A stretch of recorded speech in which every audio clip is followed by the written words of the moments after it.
రాజకీయ అస్తిత్వాన్ని కాపాడుకునేందుకే ఉద్ధవ్ ఠాక్రే రాజ్ ఠాక్రే కలిసిపోయారని బీజేపీ విమర్శించింది. రాజకీయంగా ఉనికిని కోల్పోయినప్పటికీ ప్రజల్లో కృత్రిమంగా ఆసక్తిని సృష్టించడానికి ప్రయత్నిస్తున్నారని మహారాష్ట్ర సీఎం దేవేంద్ర ఫడ్నవీస్ అన్నారు. స్వయంగా పుతిన్, జెలెన్స్కీలు శాంతి చర్చల కోసం భేటీ అయినట్లు ప్రచారం చేసుకుంటున్నారని ఎద్దేవా చేశారు.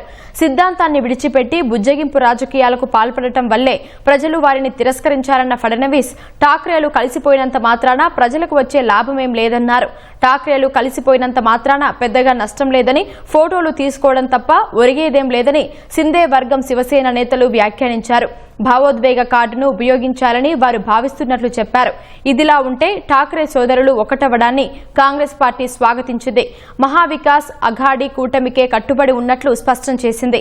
ఠాక్రేలు విజయం సాధించాలని కోరుకున్నట్లు కాంగ్రెస్ సీనియర్ నేత విజయ్ వడెట్టివార్ తెలిపారు.